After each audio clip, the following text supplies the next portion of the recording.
Labvakar, dārgie draugi! Sākam kārtējo pārskatu par karu Ukrainā. Laikam galvenais notikums pagājušās brīvdienās ir Zelenska un Trumpa tikšanās. Jautājums ir tāds, vai tas kaut ko mainīs, un te es lieku lielu jautājuma zīmi. Panalizēsim kaut vai Donalda Trumpa izteicienus, un mēs visi pievērsamies. Mums ir tāda tendence visiem pamanīt to, ko mēs gribam pamanīt, un nepamanīt to, kas mums nepatīk. Un tad, skatoties par tajā Donalda Trumpa ierakstā, viena vārdi, par kuriem visi tagad runā, kad viņš runā par Puķinu, viņš saka, viņam ir tāda sajūta, ka viņš ar viņu manipulē, un iespējams, kā ar Krieviju tagad vajag strādāt savādāk, runājot par banku sektoru un par sekundārām sankcijām. Jā, tas ir tā ir, un par to tad Trumps arī mums ir runājis. Bet viena lieta, kura tajā pašā tvītā mums tā pagāja nemanāmi, viņš runā par žurnālu Times, un kur tad attiecīgi kritizē, jo tas žurnāls ir pro-demokrātisks vairāk, noslēdzās demokrātiskās partijas atbalstu, un tur viņš saka, ka apsaukā, kā jau Donalds Trumps to redaktoru ar visādiem vārdiem, un saka, ka kritizējot viņa plānu, viņa saka, ka Ukrainai ir jāatgūs atpakaļ visas teritorijas, ieskaitot Krimu. Un, kā Trumps pasaka, veic arī citus smieklīgas prasības. Tā kā šeit mēs redzam, ka nekas īpaši daudz šajā sarunā netika sarunāts. Tā vienkārši bija tikšanās, kur Zelenskim bija iespēja vēlreiz pievērst Trumpa uzmanību pie tā, kas notiek Ukrainā, un izskaidrot viņam Ukrainas pozīciju. Bet mēs arī redzējām ziņas no citiem Baltā nama pārstāvjiem, valdības pārstāvjiem. Viņi teica, ka patiesībā saruna ir tāda, ka nākošajās 10 dienās viss daudz kas izšķirsies, un pat Marko Rubio pateica, ka nākošā nedēļa, šī nedēļa ir izšķirošā, un mēs jau saprotam, ka 10 dienas, tas ir 9. maijs, kas nozīmē, ka uz 9. maiju tomēr ir plāns kopējais tāds, ka pamieram Ukrainā ir jāiestājas. Un tie izteicieni nav tā, ka viņi viennozīmīgi runā 100% par labu Ukrainai un parāda, ka Donalds Trumps pilnībā ir mainījis savu viedokli. To sarunu laikam kādreiz vēl atreferēsim sīkāk, jo tur daudz kas interesants notika. Kārtējo reizi Donalds Trumps parādīja, ka viņš neredz Eiropu kā nopietnu spēlētāju un negrib ne ar vienu no tagad jau pat Eiropas valstu vadītājiem runāt, jo ja viņš runā ar Ukrainu, tad viņš runā ar Ukrainas prezidentu un ar Ukrainas prezidentu tikai. Parādījās mums informācija par to, kāds tad ir Zelenska miera plāns. Un vajag vienkārši viņu atskaņot, lai tas būtu arī skaidrs. Vairāki punkti ātri pa visiem. Tomēr jāsaka tā, izskatās tā, ka tomēr atzīt de facto savu teritoriju okupēšanu Zelenskis ir gatavs, bet, protams, ka viņš nav gatavs atzīt to de jure. Nevar būt nekādas runas par Ukrainas bruņoto spēku samazināšanu. Viņš grib, lai pēc pamiera Ukrainas teritorijā ienāktu miera uzturēšanas spēki, vēlams no NATO valstīm, un noteikti ar ASV atbalstu, kas ir ļoti grūti sasniedzams šobrīd. Viņš saprot, ka NATO iestāties visdrīzāk šobrīd nevarēs, jo nav atbalsta vienota no visām NATO dalību valstīm, tāpēc tiek runāts par to, ka viņš gribētu kaut kādas drošības garantijas, kas būtu tas pats 5. paragrāfs tikai ārpus NATO. Viņš neredz nekādā veidā Zaporožija kodola elektrostanciju kā tikai Ukrainas sastāvā un Ukrainas pakļautībā. To, ko viņš parāda par sankciju noņemšanu no Krievijas, es domāju, jūs sapratāt. Un runājot par Ukrainas atjaunošanu pēc kara, viņš to visu iesaka darīt uz Krievijas rēķina, izmantojot iesaldēto Krievijas naudu. Skaidrs, ka Puķins ne tikai kasa galvu, bet šie ir noteikumi, kuri nekur uz priekšu nekādas miera sarunas šobrīd nepabīdīs. Tas nozīmē, ka mums ir vēl viens strupceļš un vēl viena ļoti sarežģīta nedēļa diplomātiskām darbībām. Jā, tagad atpakaļ pie notikumiem nedēļas beigās un vispār tad paskatāmies arī, kas tad notika nedēļas laikā. Pirmais laika prognoze. Ja agrāk mēs domājam nedēļu iepriekš, ka būs saulaina nedēļa, nebūs lietutiņš parādās, ne tik daudz, ka tas būtiski varētu ietekmēt situācijas maiņu un teritorijas izmaiņas, bet nākošā nedēļa būs, neskatoties to, ka temperatūra būs aptuveni vienāda, līs lietus, kas nozīmē, ka un nebūs nemaz tik karsts, lai zeme sāktu tā normāli sažūt un varētu pārvietoties jau sākt arī pa laukiem. Pilnā apjomā, tad acīm redzot, kaut kādas lielās kara darbības mūs pārcelsies pēc 9. maija. Tas nozīmē, ka visdrīzāk kara darbību, ja kaut kas ekstraordinārs nenotiks, pastiprināšanu mēs redzēsim kaut kur pēc 2 nedēļām. Izmaiņas taktiskajā situācijā. Tā tas izskatījās pagājušajā nedēļā. Galvenais uzsvars Krievijas armijai bija par kaujām Kurskas zonā, kas bija acīm redzami saprotams. Ir nelielas izmaiņas pagājušajā nedēļā. Sākam ar to, kas nemainās. Nemainās Kurskas zona. Kurskas zona palika Krievijas armijas prioritāte. Un tad tas, kas notika pagājušajā nedēļā, viņiem izdevās ieņemt Garnaļu. Viņi otrreiz paziņoja, ka viņi ieņēma Aliešņu. Un šeit sākās uzbrukums atkārtoti uz apdzīvoto lietu Lokņa. Jā, un tad Belgaradas apgabalā viņiem izdevās atgūt Popovku. Tā kā Krievijas gan Puķins, gan Šoigu Gerasimovs ir paziņojuši par to, ka viņi ir atguvuši kontroli par Kurskas reģionu. Tā gluži tas nav, kad nonāksim līdz kartēs parādīšu, kas noteikti 100% nav atgūts. Bet mēs redzam šeit, ka šeit patiešām Krievijas armija tas bija viņiem prioritāte un viņi viennozīmīgi ir apņēmības pilni atgūt visu teritoriju līdz 9. maijam. Otrā svarīgā vieta, kur Krievijas armija lika uzsvaru uzbrukumā, tas bija Taretskas virziens. Te viņiem izdevās ieņemt Ļeņidovku un ieiet Dačne. Un principā vispār tur uzbrukums Krievijas armija attīstās diezgan nelabvēlīgi priekš mums. Viena interesanta izmaiņa mums nāk no ziemeļu zonas. Šajā te sektorā izskatās tā, ka viss ir apstājies. Un iemesls, vismaz, ziņojumu nebija, tāpēc neko daudz nevar pateikt, kas tur notiek. Ja nav ziņojumu, tad pieņemam to, ka tur nekas nenotiek. Kāpēc? Tāpēc, ka pat pēc Krievijas visiem visoptimistiskiem datiem, viņi tagad atrodas Ukrainas teritorijā, Harkivas reģionā, un Harkivas reģions tā ir viena no tām vietām, ko Krievijas armija ir jāatstāj saskaņā ar tiem mierlīguma nosacījumiem, par kuriem tad mums stāstīja dažādi cilvēki, atskaņojot Donalda Trumpa plānu. Ukrainas puse arī diezgan aktīvi darbojās. Pirmkārt, tad viņi atguva Rietka Dubu. Tas mums ir atrodās šeit.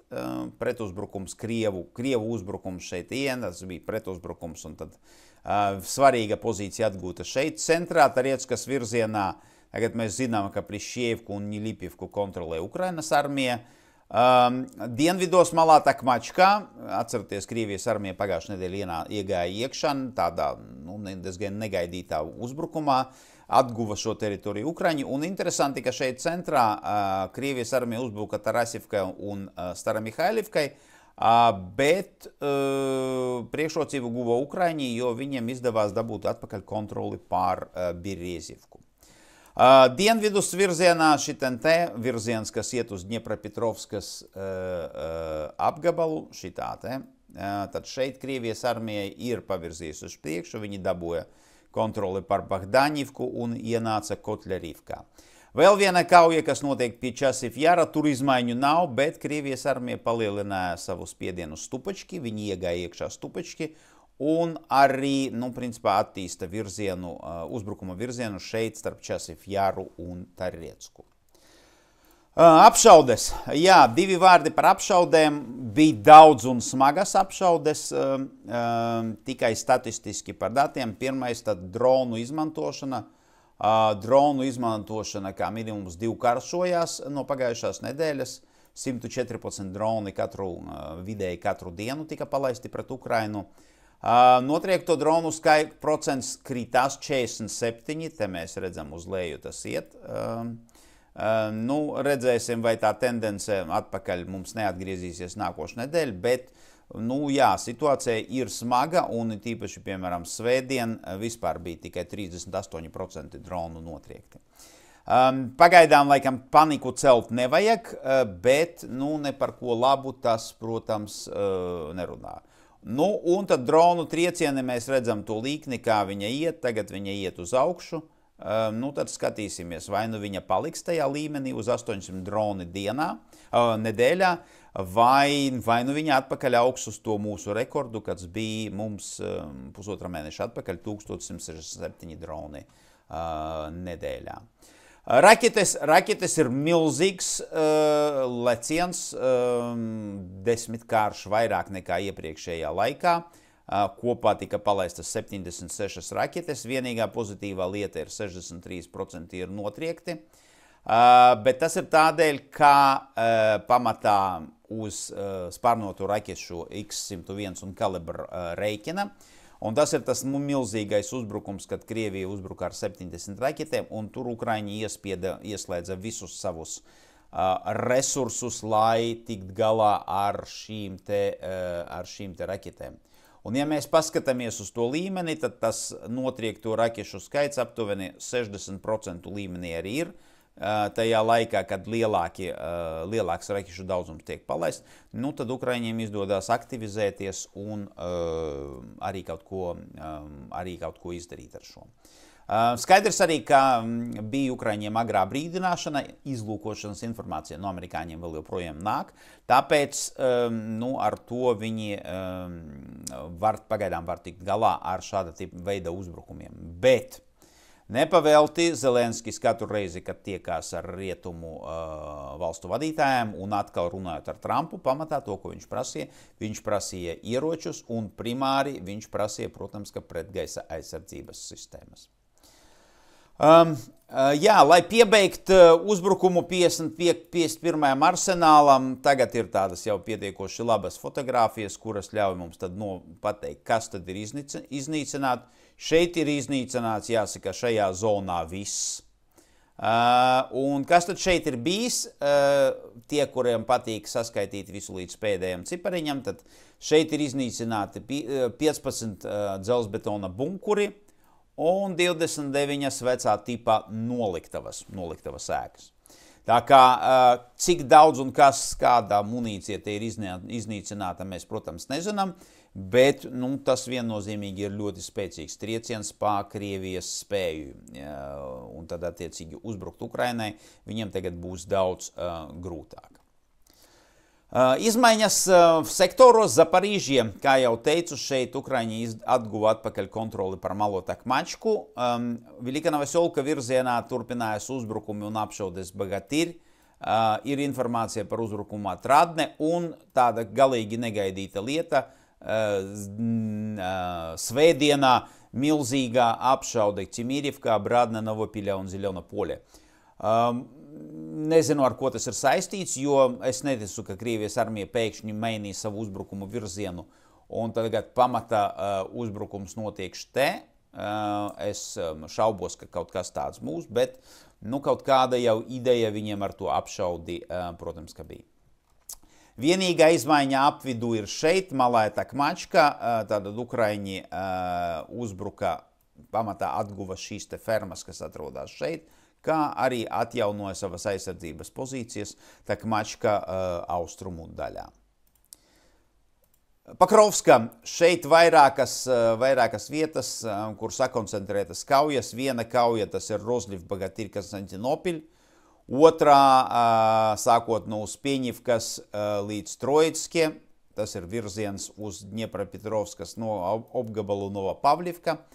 Kaujas centrā pie Tarasivkas un Mikolaivkas, šeit, kā jūs redzat, arī Ukraiņiem izdevās veiksmīgs pretuzbrukums. Nu, un, protams, Kaujas Tarietskā, kur situācija, jāskatā, diemžēl ir pasliktinājusies, un tur Ukraiņiem vajadzētu steidzīgi kaut ko darīt. Bet viss pēc kārtas, kas tad te notika? Pirmkārt, Ukraiņi uzbruka šeit, atguva kontroli par šo te teritoriju, tā kā tas ir viens no tiem manevriem, ko Krievijas armija mēģināja šeit veikt, lai aplenkt daļu no Ukrainas spēku, bet, nu, kā jūs redzat, sarkanās krāsas ir būtiski vairāk. Pirmā tātad, ar ko viss tad sākās, ir 2 uzbrukumi. Krievija pārņēma kontroli par šīm te ogļu raktuvēm, un tad tagad tā kontakta līnija atrodas aptuveni šeit. Paralēli ar to mēs redzējām uzbrukumu Garezariem šeit. Nu, ko šeit Krievijas armija grib izdarīt? Aplenkt Ukrainas spēkus, kas atrodas šeit. Sestdien mēs redzējām situācijas attīstību pie Dačne, kā arī, nu, jāsaka tā, ļoti spēcīgu uzbrukumu Družbē Zarjaņivkas rajonā, tur tad attiecīgi parādījuši, kur tas tālāk aizgājis uz ziemeļus.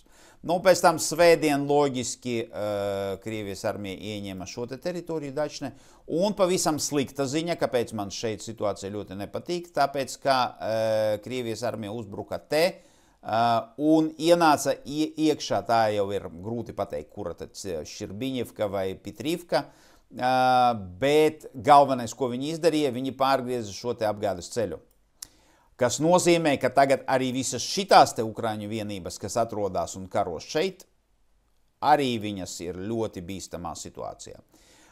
Ja es agrāk teicu, ka nu tur vajag kaut ko pretuzbrukumus darīt, steidzīgi Ukraiņiem ir jāatgūst šī kontrole par šo te zonu, jo ja viņi to neizdarīs tuvākajā dienā 2, situācija pie Tarietskas mainīsies ļoti būtiski par sliktu Ukrainas armiju. Tagad šis ir viņu uzdevums numur 1 šajā te virzienā.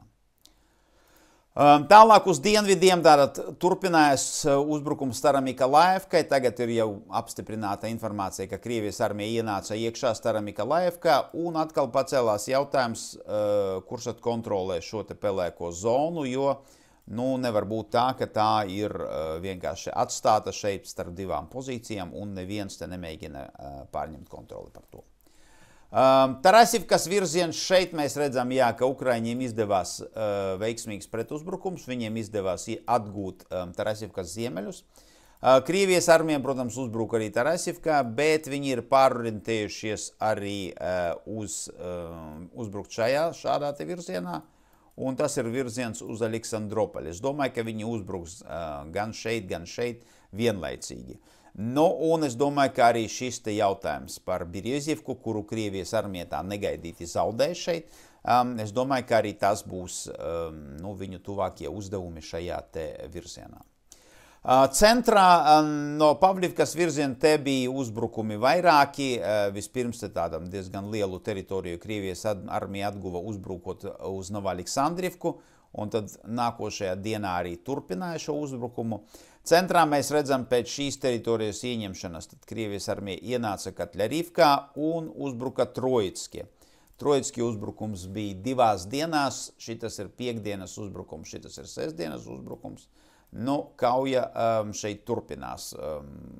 Es domāju, ka iespējams, ka mēs redzēsim arī uzbrukumu no Bagdaņivkas, lai, nu tad, jo Krievijas armija, nu, vajag pēc viņu plāniem, es domāju, ka viņiem Daņetskas apgabalu, visu šīs atlikušos, cik tam sanāk, 3 ciemus, viņi mēģinās ieņemt arī tuvākajā laikā. Tagad Bagatīr virziens šeit apstiprinājās informācija par to, ka Krievijas armija kontrolē Konstantinopoļu un kontrolē šo te ceļu līdz šitam te mežam. Situācija pie Andrievkas ir mazāka, jo šo te teritoriju, kur agrāk tika iezīmēta kā pelēkā zona aptuveni šeit, ne tā arī paliek pelēkā zona. Ukraiņi tur savas pozīcijas pie Aleksievkas, un tad attiecīgi, bet šo te teritoriju tad Krievijas armija nekontrolē. Vienlaicīgi tad attiecīgi atkal parādījās informācija par uzbrukumu Bagatīri, bet pat optimistiskās Krievu kartes nerāda, ka viņiem izdodas līdz Bagatīri aiziet, un arī mēs redzam spēcīgas Bagatīri apšaudes, kas nozīmē šis ir tas atslēgpunkts, kuram tad uzbruks Krievijas armija šajā virzienā. Časivjar, diemžēl, arī nav nekas patīkams, arī jūs redzat, kas šeit ir noticis. Tātad pirmais bija uzbrukums Stupački, un te Krievijas armija iegāca iekšā Stupački vēlreiz. Šo te uzbrukumu es jums jau pastāstīju, paralēli tam tad tas ir uzbrukums starp Družbu un Zarjaņivku, un te mēs redzam, ka Krievijas armija diezgan lielu teritoriju ir ieņēmusi, pavirzījusies uz priekšu. Un vienlaicīgi ar to parādījās jaunie nosaukumi Bilogorja un Dilievka.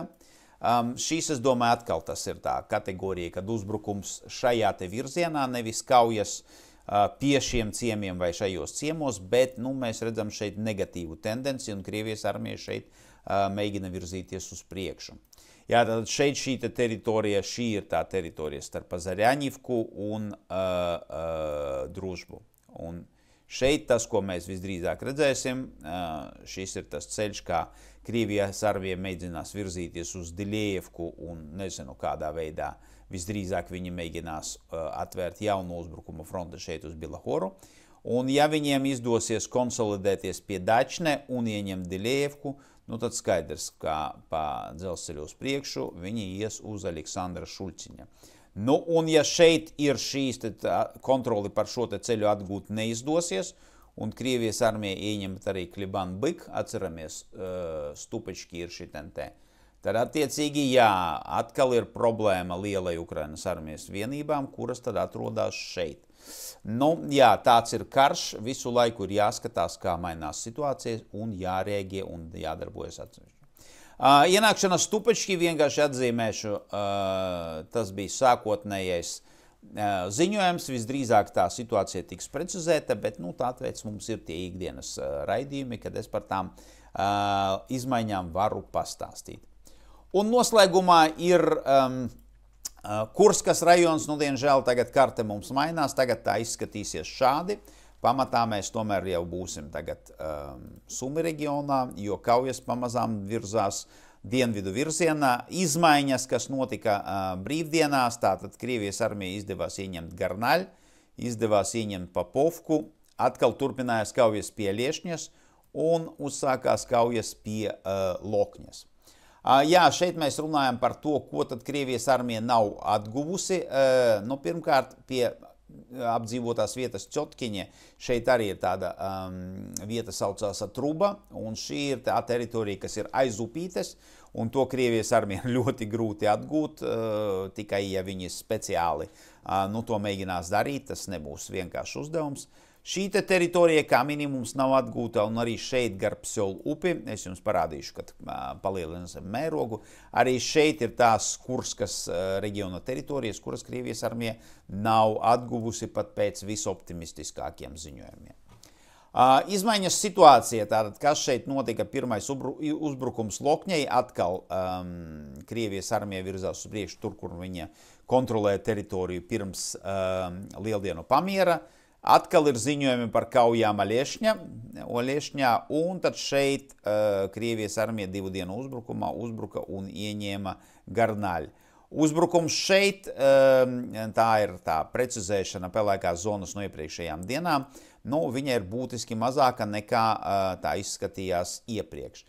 Tātad, un šīs ir tās 2 zonas, tad, kuras vēl ir Ukrainas armijas kontrolē no Kurskas reģiona. Palielinot karti, tad varu parādīt to šeit. Šeit ir tā Psjolu upe, un tad viss dienvidu krastā šīs upes šobrīd ir pagaidām Ukrainas armijas kontrolē. Tāpat kā arī šī teritorija, kur tad tā pelēkā zona, kurā agrāk bija iezīmēta būtiski tālāk uz šejieni, tagad nē, tas viss ir šobrīd Ukrainas armijas rokās.